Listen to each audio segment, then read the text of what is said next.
मुनिवर श्री क्षमा सागर जी गुरु के चरणों में सत सत वंदन हम सब शीश नवाते हैं। मंगलमय मंगल करण वीतराग विज्ञान नमो ताई जाते भये अरहंताति जो विद्यादि सागर सुधी जो विद्यादि सागर सुधी गुरु हैं हितैषी शुद्धात्म में निरत नित्य हितोपदेशी वे पाप ग्रीष्म ऋतु में जल हैं सयाने पूजूं हैं सतत केवल ज्ञान पाने पूजूं हैं सतत केवल ज्ञान पाने। बोले भगवान महावीर स्वामी की, आचार्य कुंद कुंद स्वामी की, आचार्य गुरुवर विद्यासागर मुनि महाराज।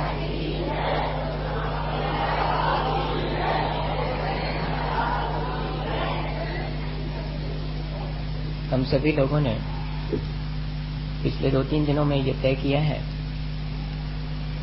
कि ठीक है, हमारा जो जीवन पहले व्यतीत हो गया है उसे तो हम फिर से व्यवस्थित नहीं कर सकते। उसे तो हमने जैसा बिता दिया है उसके बारे में लेकर के हम चिंतित भी हों तब भी कोई फायदा नहीं होने वाला।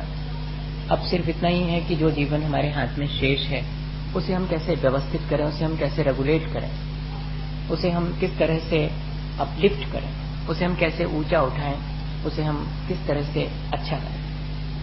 और हम लोगों ने जीवन में सबने ये अनुभव किया होगा कि हमारा दृष्टिकोण जैसा होता है वैसा हमारा जीवन अच्छा या बुरा बनता है। हालांकि हम सबके मन में अच्छाइयों के प्रति अंतरंग में लगाव तो होता है और बुराइयों से हम हेजिटेट होते हैं, लेकिन मजा ये है कि दूसरा कोई हमारे साथ बुरा व्यवहार करे तो हमें अच्छा नहीं लगता, लेकिन हम दूसरे के साथ चाहे जैसा व्यवहार करें हम उसके बारे में जरा भी विचलित और चिंतित नहीं होते। इतना ही हम लोगों के साथ एक मुश्किल है। दूसरा हमसे झूठ बोले, हमको दूसरा पसंद नहीं आता झूठ बोलने वाला, लेकिन हम दूसरे से झूठ बोले ये हम नापसंद भी नहीं करते। ये एक हमारा जो एक कहना चाहिए नेचर में ये चीज आ गई है, इसको हम कैसे व्यवस्थित करें। जो चीजें हम दूसरे से नहीं पसंद करते हैं वही चीजें दूसरा हमसे भी पसंद नहीं करता होगा। यदि ये चीज हमारे मन में आ जाए तो फिर हमारी अपनी लाइफ स्टाइल में हम थोड़े से जो जैसा हम चाहते हैं वैसे चेंजेस कर सकते हैं। उसके लिए जरूरी है कि हमारी अपनी दृष्टि वो निर्मल होनी चाहिए, हमारा अपना देखने का ढंग बहुत क्लियर होना चाहिए। मैं इसको दूसरे शब्द में कहता हूं क्लैरिटी ऑफ विजन। हम इस संसार को जैसे देखना चाहें वैसे देख सकते हैं। जैसे सपोज करिएगा कोई व्यक्ति एक बगीचे में जाता है, बगीचे में जाता है तो अगर वो लकड़ी बेचने वाला है तो बताइए बगीचे में क्या देखेगा? वो यही ना देखेगा कि कितने बड़े बड़े पेड़ हैं और जब वो सूख जाएंगे तो उनसे कितनी लकड़ी प्राप्त होगी और कितना उसका कीमत उसको मिलेगी। ठीक है। दूसरा कोई अगर फल बेचने वाला जाएगा तो बताइए क्या वो देखेगा? उसको इससे कोई मतलब नहीं कि पेड़ कितना बड़ा है और कितनी उससे लकड़ी मिलने वाली है। उसको तो मतलब इससे है कि कितना फलवान है पेड़ और उसमें कितने फल लगेंगे और मुझे उनको बेचने से कितना इनकम होगी। चलिए अगर कोई कभी पहुंच जाए अगर उस बगीचे में तो फिर वो क्या देखेगा? कितने सुंदर तो फूल खिले हुए हैं और कितना प्यारा तो बगीचा है। और जब उसके बीच में बैठ जाते हैं तो फिर चांदनी रात में चंद्रमा कितना सुंदर दिखाई पड़ता है। यहाँ बैठ कर तो बहुत अच्छी कविता लिखी जा सकती है। बताइए एक ही बगीचा है, आप लकड़ी काट के और बेचने का इंतजाम कर सकते हैं, फल फूल तोड़ करके बेचने का इंतजाम करके पैसा कमा सकते हैं और उस गार्डन में बैठ करके आराम से उसका आनंद भी ले सकते हैं। ये हमारे अपने दृष्टिकोण पर निर्भर है। ऐसे ही इस संसार में है, हम जैसा इस संसार में अपने आप को जिस तरह से व्यतीत करना चाहें अपने जीवन को, वैसा हम अपने जीवन को व्यतीत कर सकते हैं, लेकिन हमारी अपनी दृष्टि हमें व्यवस्थित करना पड़ेगा। कोई के पास में बहुत सारा ज्ञान हो, कोई बहुत व्रत नियम संयम भी करता हो, अच्छा बताइए, अगर वो आपको बहुत प्यार से नहीं देखता हो, बहुत बुरी दृष्टि से देखता हो, तो आप क्या कहेंगे? भैया और तो सब ठीक है, बहुत पढ़े लिखे हैं, बहुत ज्ञानवान है, बहुत व्रत नियम भी करते हैं, लेकिन आंख तो इनकी ठीक नहीं, इनकी दृष्टि तो ठीक नहीं है ना। अब कितना महत्वपूर्ण है वो सारा ज्ञान, वो सारा चारित्र, वो सब कुछ एक तरफ रखा रह गया। कहे से? क्योंकि आंख ठीक नहीं है, देखते ठीक नहीं है, दृष्टि ठीक नहीं है। तो दृष्टि ठीक होना, आचार्य भगवंतों ने इसे ही सम्यक दर्शन कहा है। जब हम संसार में अपनी दृष्टि को ठीक ठीक रखते हैं तो संसार के लोग हम पर विश्वास करते हैं। भैया ऐसे ही जब हम इस संसार, शरीर और भोगों के बारे में जो उसकी वास्तविकता है उसे स्वीकार कर लेते हैं, तब तो हमारे अंदर जो दृष्टि की निर्मलता उत्पन्न होती है, परमार्थ रूप से उसे ही तो सम्यक दर्शन कहते हैं। श्रद्धानम परमार्थानाम आप्तागम तपोव्रताम त्रिमूढ़ापोड़म अष्टांगम सम्यक दर्शनम अस्मयम। 8 मदों से रहित, 8 अंगों से युक्त, 3 मूर्ताओं से रहित, ऐसी हमारी दृष्टि की निर्मलता किसके प्रति श्रद्धा होने से आती है? आप्तागम तपोव्रताम, सच्चे देवगुरु शास्त्र के प्रति जब हमारे मन में वास्तविक जीवन जीने के लिए श्रद्धा उत्पन्न होती है तो हमारी दृष्टि निर्मल होती है। ये आचार्य भगवंतों के चरणों में, आचार्य समंतभद्र स्वामी के चरणों में बैठ गए हैं अपन और उनसे डायरेक्शन ले रहे हैं कि हम कैसे अपना विजन, कैसे हम अपनी दृष्टि क्लियर करें, कैसे हम जो मिसकॉन्सेप्शन हमारे अंदर है उसको हम कैसे ठीक करें। अब सच्चे देवगुरु शास्त्र के चरणों में हम अपनी श्रद्धा व्यक्त करें तो हमारी श्रद्धा व्यक्त करने के ढंग भी अलग अलग हैं, बड़ा मुश्किल है हमारे साथ में। हमें उसको भी जरा व्यवस्थित करना पड़ेगा, नहीं तो ऐसे ही चलता चला जाएगा। सच्चे देवगुरु शास्त्र का सानिध्य तो सबको मिला हुआ है और उससे सबकी दृष्टि निर्मल हो जानी चाहिए थी। लेकिन मजा ये है कि पूजा पाठ करने वाला भी बिल्कुल वैसा ही चलता है जैसा बिना पूजा पाठ करने वाला चलता है।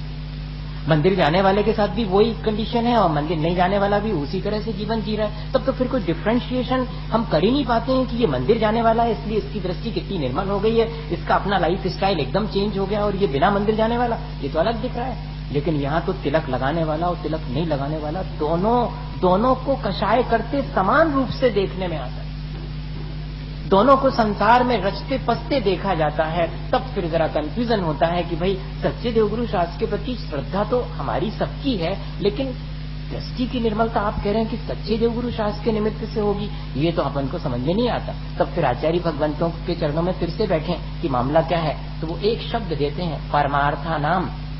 सच्चे देवगुरु शास्त्र तो वही के वही हैं, लेकिन आपकी दृष्टि परमार्थ भूत है या कि सांसारिक है। सच्चे देवगुरु शास्त्र के चरणों में बैठ करके भी हम चाहें तो अपना संसार साध सकते हैं और सच्चे देवगुरु शास्त्र के चरणों में बैठ करके चाहें तो हम संसार से पार होने का उपाय भी कर सकते हैं। दोनों ही चीजें। और आज तक हमने क्या करा है, एक तो बहुत बहुत रेयर केसेस ऐसे हुए होंगे जिनमें हमें सच्चे देवगुरु शास्त्र का सानिध्य मिला, और मिल भी गया तो फिर हमने उनका सही उपयोग नहीं किया। भगवान की पूजा करके, और पूजा के मायने तो पवित्रता है, मेरे परिणामों में पवित्रता आनी चाहिए थी, लेकिन मैंने कई बार पूजा करी, मेरे जीवन में पवित्रता फिर भी नहीं था। भगवान की पूजा दोषी नहीं है, मेरा अपना एफर्ट कमजोर रहा है। मैंने तो सिर्फ ये सोचा कि पूजा दोहरा लेना मंदिर के अंदर, बस हो गया काम।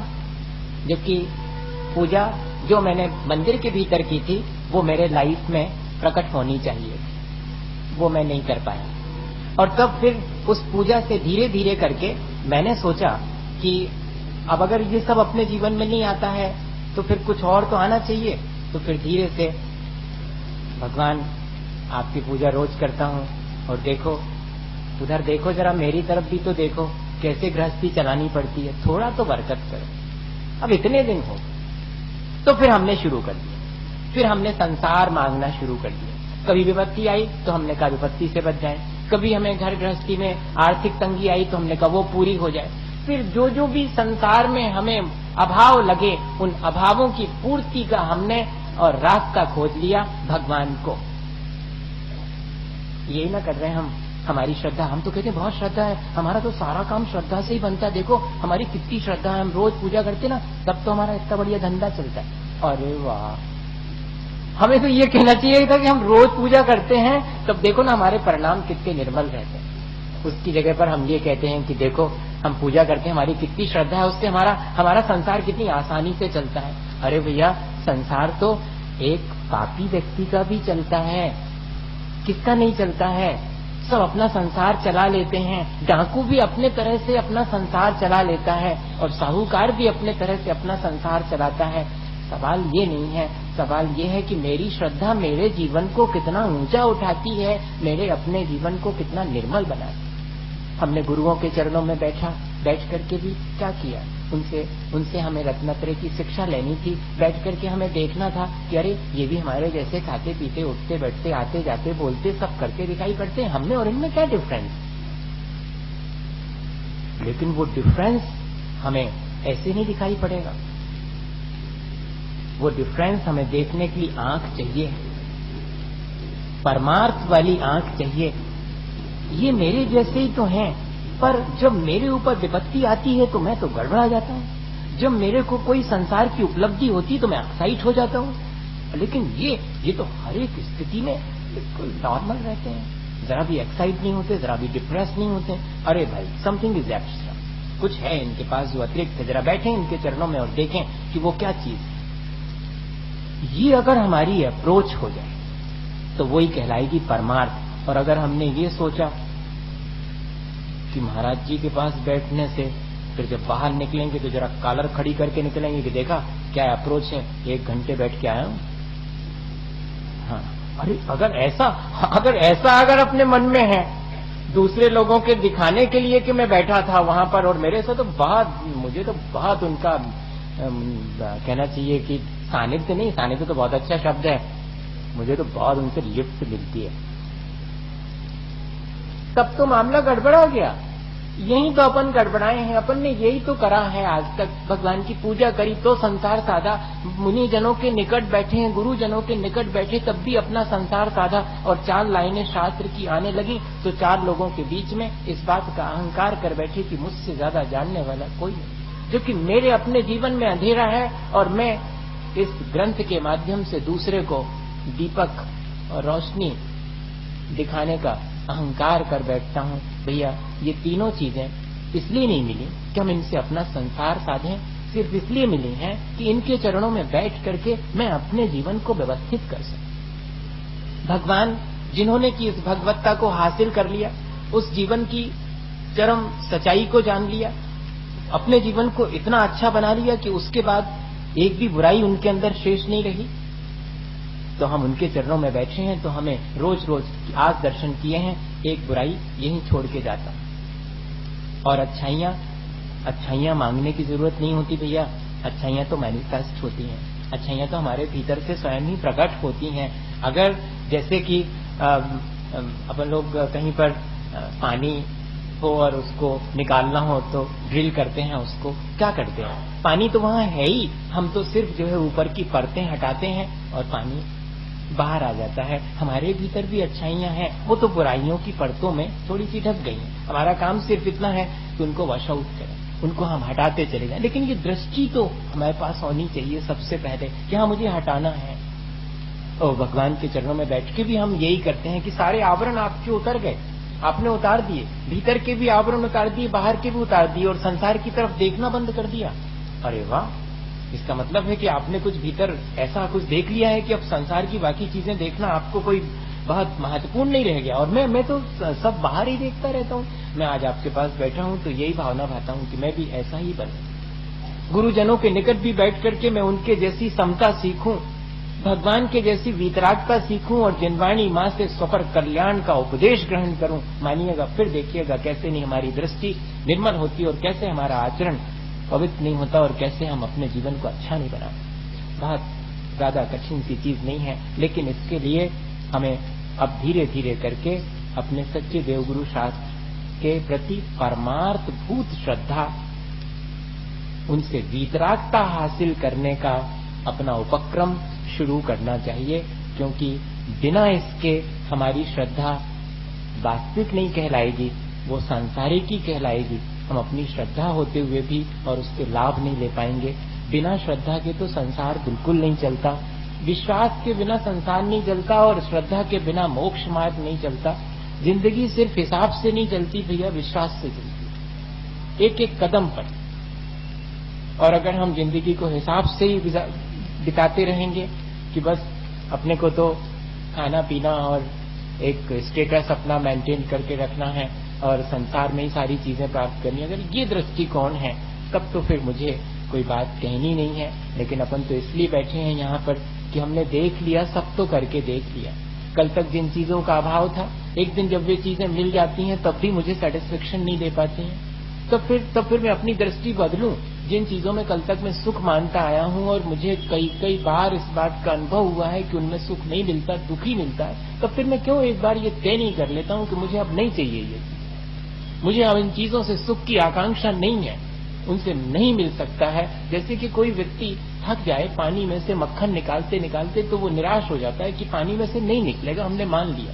रेत को पेलने से तेल नहीं निकलता है, ये अगर एक बार मालूम पड़ जाए तो यही तो दृष्टि है। इसी तरह संसार के बारे में, शरीर के बारे में, भोगों के बारे में भगवान के चरणों में बैठ करके हम विचार करें कि इनसे क्या हमें मिला है और फिर क्यों हम इन्हीं चीजों की तरफ भागते चले जा रहे हैं। यदि ये मालूम पड़ जाए, छूटेगा कुछ नहीं, बिल्कुल मत घबराना आप, छूटेगा कुछ भी नहीं, न संसार छूटेगा, न शरीर छूटेगा, न कि भोग विलास की सामग्री छूटेगी। मैं बिल्कुल नहीं कह रहा हूं कि इन सबको छोड़ दो आप, लेकिन उन सब से अपने को अलिप्त कर लो। वे सब चीजें वहीं के वहीं रही आएंगी, हम उन सब चीजों का उपयोग करेंगे। आज तक हम उनमें इंडल्स होकर रच पच के करते थे, आज उनसे जरा ऊपर होकर के करेंगे। थाली तो मेरे सामने भी आती है और सैकड़ों चीजें जिसमें दिखाई जाती हैं। अब सवाल सिर्फ ये है कि मुझे किस चीज को लेना है और किस तरह लेना है। ठीक ये चीज अगर दृष्टिकोण हमारे अंदर आ जावे, कल तक हम उसी चीज को बहुत रच बच के खाते थे, आज तो सिर्फ दिन भर अपना काम चलाने के लिए मुझे खाना है, ये अप्रोच हमारी बदल जाए तो फिर देखिएगा घर गृहस्थी में भी फिर मीनमेश खत्म हो जाएगी कि ये नहीं है और ये नहीं है, जो है लाओ जल्दी से और आगे बढ़े। कपड़े हैं, पहनने की और सामग्री है, सबके बारे में घर माने एक जगह लिखा हुआ था, शायद यू कैन विन में मैंने पढ़ा था कि success person do not do different but they do differently. जो लोग सफल होते हैं वे कोई अलग चीज नहीं करते हैं, वे चीजों को अलग ढंग से करते हैं। बस इतना ही उनकी सफलता का राज है और इसी का नाम है हमारी अपनी दृष्टि की निर्मलता। चीजें वही सब है, लाइफ स्टाइल ज्यों की त्यों है, लेकिन अगर हमारा एटीट्यूड चेंज हो गया है तो फिर देखिएगा कि हमारे जीने का पूरा ढंग परिवर्तित हो। इतना ही अपन को करना है और उसके लिए सहयोग कौन करेगा? उसके लिए सत्य देवगुरु शास्त्र का सानिध्य हमारा सहयोग करेगा। वो हमें दिशा देंगे कि इस तरह से अपने जीवन को व्यवस्थित करो, वो दृष्टि की निर्मलता हमें प्राप्त होगी। मैं आपसे कह रहा था कि हिसाब से नहीं चलती। एक छोटी सी घटना है मेरे सामने, मेरे ख्याल से 9:45 तो हो गया होगा, नहीं हुआ? हाँ, बस आराम से। अच्छा, अब मैं ये कह रहा था कि अपन लोग कितना हिसाब किताब से चलाते हैं अपना जीवन, लेकिन देखें अगर तो चलता विश्वास से है। क्या हुआ, एक मास्टर थे वो गणित के, तो उनको हर चीज वो गणित से ही सॉल्व करा करते थे। एक बार उन्होंने अपने सब फैमिली के साथ में पिकनिक मनाने का सोचा, तो वो गए नदी के किनारे और फिर सबका मन बना कि नदी पार भी करें। और उन्होंने सोचा कि अब नाव में इतना पैसा वैसा लगेगा, जरा देख लेते हैं कि नदी में कहां पर कम पानी है, वहां से सब निकल जाएंगे। तो उन्होंने एक जो है बांस होता लकड़ी, तो उससे जो है मेजरमेंट्स ले लिए और मैक्सिमम उन्होंने डेप्थ निकाल ली कि भाई नदी सबसे अधिक गहरी इतने फीट गहरी है, इससे ज्यादा उसमें गहरा पानी नहीं है। और फिर उन्होंने, अब देखिए अगर बहुत कैलकुलेटेड सारी चीजें होंगी तो ऐसे ही तो होगा। तो उन्होंने नदी की गहराई निकाल ली, फिर बाद में उन्होंने अपने छोटे वाले बेटे को, फिर उससे बड़े वाले बेटे को, फिर बड़ी बिटिया को, फिर अपनी जीवन साथी को, फिर खुद अपने आप को नाप लिया। भाई बहुत बहुत साइंटिफिक है ये चीज तो। और सबको नाप करके एवरेज निकाल लिया, समझ गए आप? तो एवरेज निकाल लिया और अब उन्होंने देखा कि नदी की डेप्थ से हम सबका एवरेज तो ज्यादा है, मतलब कोई नहीं डूबेगा। सीधा सा गणित है। सबकी हाइट ले ली तो मैक्सिमम हाइट कितनी है और मैक्सिमम डेप्थ कितनी है उसकी, तो देखा तो कैलकुलेट करने पर हाइट तो ज्यादा है हम सबकी और डेप्थ तो बहुत कम है, सब निकल जाए।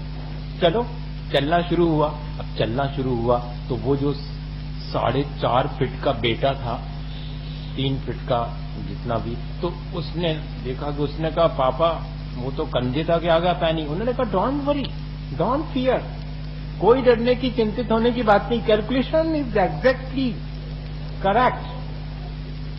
फिर से देखता हूं, रीचेक करता हूं। उन्होंने रीचेक किया, उन्होंने कहा चलते चलो कोई नहीं डूबेगा क्योंकि एवरेज तो अपना ज्यादा है नदी के डेप्थ से। लेकिन होना क्या था, सबके समझ में आ रहा था, वो डूबने लगे। कैसे? अपने हिसाब किताब से। हम लोग भी ऐसे ही हम सोचते हैं कि देखना अपने हिसाब किताब, वो तो एक उदाहरण का हिसाब किताब, अपने हिसाब किताब। एक रसगुल्ला खाने से बहुत सुख मिलता है, मुझे 2 मिल जाएंगे तो और सुख मिलेगा, 3 मिल जाएंगे तो और सुख, और मेरे पास बहुत सारे होंगे तो बहुत सुख मिलेगा। जरा कैलकुलेट करना हिसाब से। तो ये कैलकुलेशन में तो आप जमा सकते हैं कि एक रसगुल्ले से 10% सुख तो 10 रसगुल्ले से 100% सुख। लेकिन जरा खा करके देखो प्रैक्टिकली, एक रसगुल्ले के बाद दूसरे की कैलकुलेशन अलग हैं। लेकिन इतना अनुभव होने के बाद भी हम अपने जीवन को और वास्तविकता से हट करके और सिर्फ एक तर्क दे करके हिसाब से चलाना चाहते हैं। जीवन तो विश्वास से चलता है भैया, और वो विश्वास हमारी दृष्टि को ठीक ठीक बनाता है, वास्तविकता से हमारा परिचय कराता है, हमारे भीतर एकाग्रता आनी शुरू होती हमारे अंदर। आज सबसे बड़ी मुश्किल ये है कि सब कहते हैं कि हमें एकाग्रता नहीं सकती, हमें सेल्फ कॉन्फिडेंस कम हो गया, हमारा विल पावर कम हो गया। क्यों हो गया? हमारे अपने अंदर जो क्लैरिटी ऑफ विजन है, हमारे अंदर जो संसार को देखने का दृष्टिकोण है, वो ही गड़बड़ा गया है। हम उसको व्यवस्थित करें, और कैसे व्यवस्थित करें? जैसे देखिए, विश्वास के लिए कैसे हम अपने परखें कि हमारा विश्वास ठीक है कि नहीं। उसको परखने के लिए एक तो अपन टिकट खरीद लेते हैं, और टिकट खरीदते समय अपन कभी भी रेलवे के काउंटर पर ये नहीं कहते हैं कि जनाब जरा कंफर्म करिएगा कि आपकी ट्रेन जब नदी के ऊपर से गुजरेगी तो कैसे गुजरेगी, और फिर जब पहाड़ बीच में आ जाएगा तो कहां से गुजरेगी, मेरी यात्रा निर्विघ्न होगी कि नहीं होगी, आपका टिकट तो ले रहा हूं मैं। नहीं, अपन तो टिकट ले लेते हैं और किसी से कुछ नहीं पूछते और ट्रेन में बैठ जाते हैं। कितना विश्वास कि मैं अपने गंतव्य तक पहुंच ही जाऊंगा, चाहे मैदान में से गुजरे, चाहे पहाड़ के बीच से गुजरे, चाहे नदी के ऊपर से गुजरे, ट्रेन कहीं से भी गुजरे, मुझे मेरे गंतव्य तक पहुंचाएगी। इतना विश्वास एक अकेले टिकट लेने से। जब संसार में इस तरह हमारा विश्वास सच जाता है, तब फिर हमारा अपने सच्चे देवगुरु शास्त्र पर विश्वास नहीं सच पाता है। होना तो ये चाहिए कि और अधिक विश्वास होना चाहिए। और विश्वास की परीक्षा कैसे होगी? जब हम उनकी बात मानेंगे, जब हम उनके अनुसार अपनी लाइफ स्टाइल को बनाएंगे, अपने दृष्टिकोण को उनके कहे अनुसार करेंगे। जैसा उन्होंने संसार की वास्तविकता बताई है वैसा जब हम स्वीकार करेंगे, जैसी उन्होंने शरीर की वास्तविकता बताई वैसी हम स्वीकार करेंगे, जैसी उन्होंने हमारे कॉन्टेक्ट में आने वाले इंद्रिय के विषयों की वास्तविकता बताई है, वो जब हम स्वीकार कर लेंगे तब कहलाएगा कि हाँ, वास्तव में हमने सच्चे देवगुरु शास्त्र पर परमार्थभूत श्रद्धा की है। अभी तो हमारी बहुत बहुत सुपरफिशियल, बहुत सतही श्रद्धा है, जहां हम कुछ और कहते हैं, करते हम संसार में कुछ और ही हैं। उससे तो नहीं लगता। जिसके प्रति हमारा विश्वास होता है वो तो हमसे ये भी कह दे कि 2 और 2 5 होते हैं, तो हम सबसे पहले कहते हैं कि हाँ होते हैं।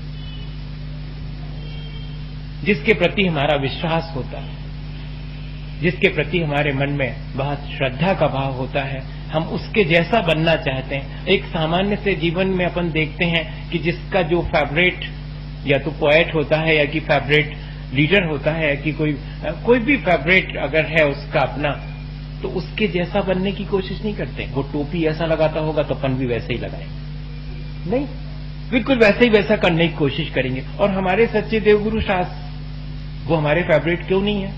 उनके प्रति हमारा विश्वास क्यों नहीं है? हम उनके जैसे बनने की कोशिश क्यों नहीं करते? थोड़ी देर सही, चलो 5 मिनट जरा बैठें तो भगवान बन के देखें कैसा लगता है। मतलब उनके जैसे ऐसे बैठना तो आसान है, लेकिन उनके भीतर जैसे परिणाम है वीतरागता के, वैसे क्षण भर को कभी स्वाद लेके देखने में क्या दिक्कत है? ऐसा यदि हमारे अंदर दृष्टि आ जावे तब तो कोई बहुत कठिनाई नहीं है। एक श्रद्धा के बारे में आपको उदाहरण सुनाऊं और बस फिर अपना समय पूरा थोड़ा थोड़ा, क्योंकि मेरे साथ मुश्किल ये है कि यहीं पर पूरा नहीं करना, थोड़ा होमवर्क भी लेके जाना। हाँ, फिर वो घर करना पड़ेगा। अपन ने जितना कुछ पढ़ा उसको फिर कर करके ले आना होमवर्क। अपन बच्चों को तो होमवर्क करने के लिए कहते हैं, अपन को भी करना चाहिए, विचार करना चाहिए बैठ करके कि हाँ ये सारी चीजें कैसी हैं और हमें क्यों इन चीजों से को समझ करके अपने जीवन में लाना चाहिए ताकि हम अपने जीवन को अच्छा बना सकें। एक मुझे वहां मिल गए, वो पथरिया में व्यक्ति, तो वो बाईकास जैन नहीं थे, पर उन्होंने सुनते सुनते प्रवचन, और एक दिन मेरे से बोले कि बहुत दिन से मैं प्रवचन सुन रहा हूं और श्रद्धा के बारे में, लेकिन आज तो मैंने अपने जीवन में अनुभव किया महाराज, और सचमुच में ये विश्वास और ये श्रद्धा हमारे जीवन को बहुत ऊंचा उठाती है और हम तो सोच करके दंग रह जाते हैं। हमने कहा क्या हुआ? बोले हम अपनी जीवन साथी के साथ में, बच्चे के साथ में, और ट्रेन से और बाहर जा रहे थे। अब पुराने जमाने के लोगों का थोड़ा सा अपना एक सोच अलग रहा, उनकी अपनी मर्यादाएं, उनका अपना हर चीज को करने का स्टाइल। अब ठीक है, आज की तरह तो वो आउट ऑफ डेट हो गया, आज तो अपन लोग अपने तरह से जीते हैं। खैर, पर उन्होंने मुझे बताया कि हम लोग चले और ऐसे नहीं चलते थे। पहले लोग भले ही हाथ में हाथ डाल के न चलते हों, लेकिन मन से बहुत मिलकर के चलते थे। आज तो हाथ में हाथ रहता है, लेकिन दिल से दूरियां बहुत बहुत हुआ करती हैं। बोले महाराज, हमारी जीवन साथी पीछे पीछे चल रही थी, बेटा हमारा हाथ पकड़े चल रहा था आगे आगे हम, और स्टेशन पर पहुंचे।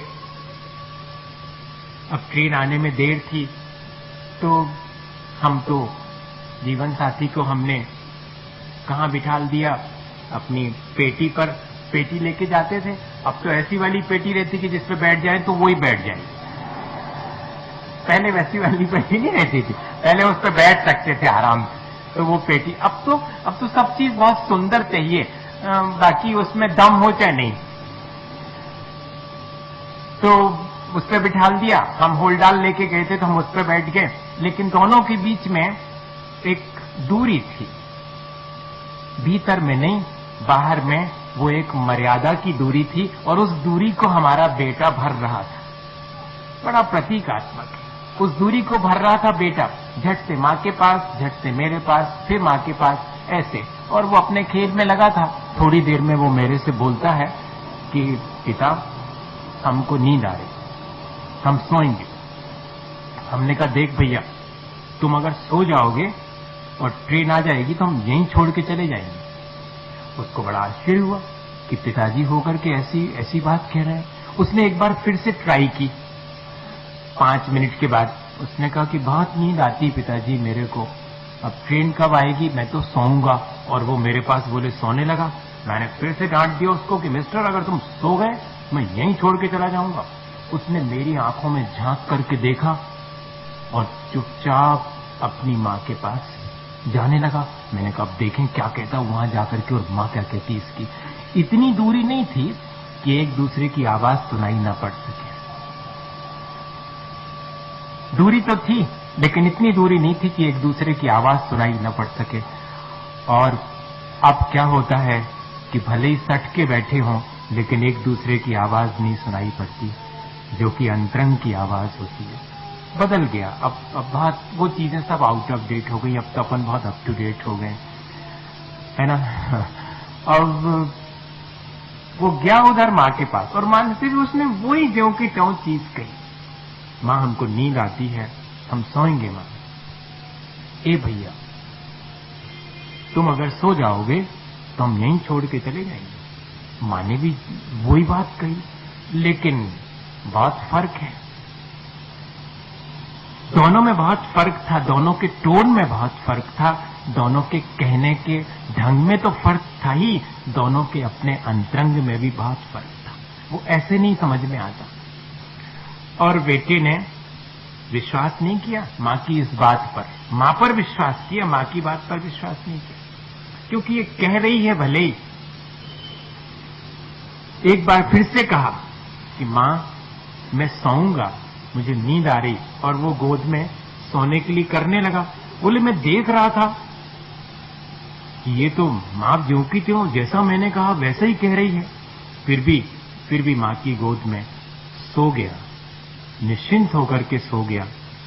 मां के बहुत कहने के बाद भी कि तुम सो जाओगे तो छोड़ के चले जाएंगे, उसने नहीं विश्वास किया। उसे इस बात का ज्यादा विश्वास है कि मां कह जरूर रही है लेकिन ये छोड़ के नहीं जाएगी। लेकिन इस आदमी का भरोसा नहीं है, जैसा कह रहा है वैसा कर सकता है। ये उसके भीतर, ये विश्वास उसके भीतर किसने डाला होगा? उसकी आंख में देख करके उसने परख लिया कि जो शब्द कहे जा रहे हैं आंखों में उसकी झलक है या नहीं है। आंखों में तो अलग से दिख जाता है, दृष्टि में अलग से वो चीज आ जाती है। और यही तो दृष्टिकोण है, यही तो विश्वास है जो हमारे दृष्टिकोण को बदल देता है। हम अगर कोशिश करें और रोज रोज अपने इस दृष्टिकोण को व्यवस्थित करने की, अपने विश्वास को और अधिक सुदृढ़ बनाने की और अपने उस विश्वास से अपने जीवन को निर्मल बनाने की प्रक्रिया शुरू करें, तो एक दिन जरूर से हम अपने जीवन को बहुत अच्छा बना पाएंगे, इसी भावना के साथ कि हम सब अपने जीवन को अच्छा बना सकें। बोले आचार्य गुरुवर विद्यासागर मुनि महाराज। हे गुरुवर शाश्वत सुख दर्शक, यह नग्न स्वरूप तुम्हारा है। जग की नश्वरता का सत्याधिक दर्शन करने वाला है। जब जग विषयों में रच बच कर गाफिल निद्रा में सोता हूँ, अथवा शिव के निष्कंटक पथ में विषकंटक बोता हो। निशा का सन्नाटा बन में बन चारी चरते हैं।